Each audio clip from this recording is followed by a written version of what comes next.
Kalau kita bicara soal sektor pendidikan, ini kan memang tahun ini anggarannya cukup besar begitu, bahkan menjadi rekor tertinggi sepanjang sejarah yakni 612,2 triliun rupiah. Kalau memang benar, silakan dikoreksi kalau memang angkanya kurang tepat. Digunakan untuk apa saja sih Pak anggaran yang cukup besar ini, dan proporsi terbesarnya ini untuk bagian apa? Bicara anggaran, anggaran pendidikan kita itu pasti meningkat selama GDP kita, selama ekonomi kita tumbuh. Kenapa demikian? Ya karena ada mandat Undang-Undang Dasar, ada mandat konstitusi, di mana 20% anggaran pemerintah itu harus digunakan untuk fungsi pendidikan. Jadi kalau dikatakan tadi anggarannya rekor tertinggi sepanjang sejarah, tahun depan juga rekor tertinggi juga. Karena pasti meningkat, Mbak Dina. Itu konsekuensi logis saja dari mandat konstitusi. Tapi betul memang, jadi anggaran besar ini dipakai untuk apa? Gitu, itu pertanyaan yang penting. Nah, yang penting diketahui adalah sekitar lebih dari separuh ya, atau sekitar separuh, 300 sekian triliun, itu anggaran pendidikan langsung ditransfer ke pemerintah daerah. Nah, ini mungkin yang publik belum banyak paham ya.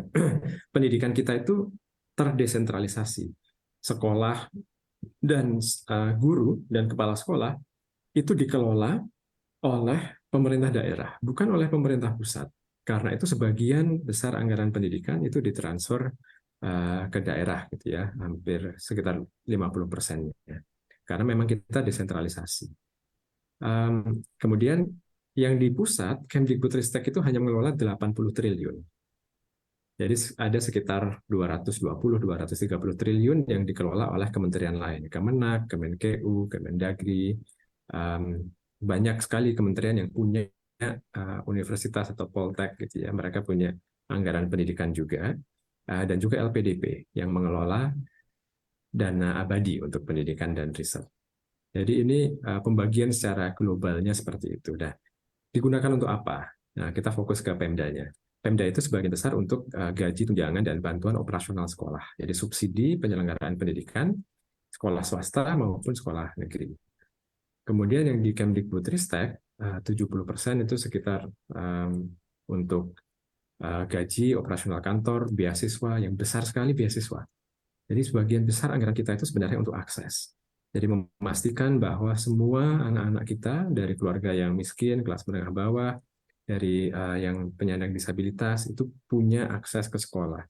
Beasiswa program Indonesia Pintar, KIP kuliah, itu porsinya besar sekali di Kemdikbudristek.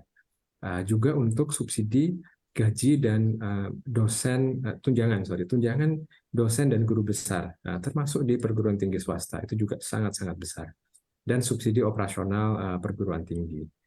Jadi itu penggunaannya kira-kira seperti itu ya. Poin saya di sini adalah kualitas pendidikan itu sangat tergantung pada efektivitas penggunaan anggaran di pemerintah daerah. Karena sebagian besar yang mengelola anggaran pendidikannya adalah Pemda. Yang punya guru itu Pemda, yang punya sekolah itu Pemda. Karena itulah di Kemdikbudristek kita membantu Pemda dan mengarahkan gitu ya dengan membuat apa yang namanya rapor pendidikan. Ini bukan rapor murid. Ini adalah cara kita mengevaluasi kinerja Pemda.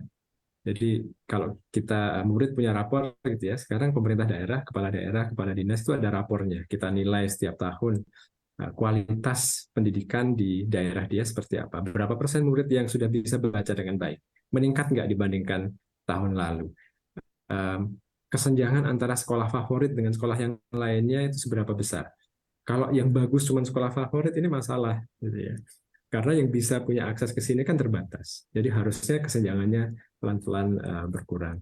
Nah, itu gunanya rapor pendidikan, kita berikan sebagai umpan balik, tapi kita juga pakai untuk menilai kinerja pemerintah daerah, sehingga mereka punya acuan yang orientasinya itu pada peningkatan kualitas tadi.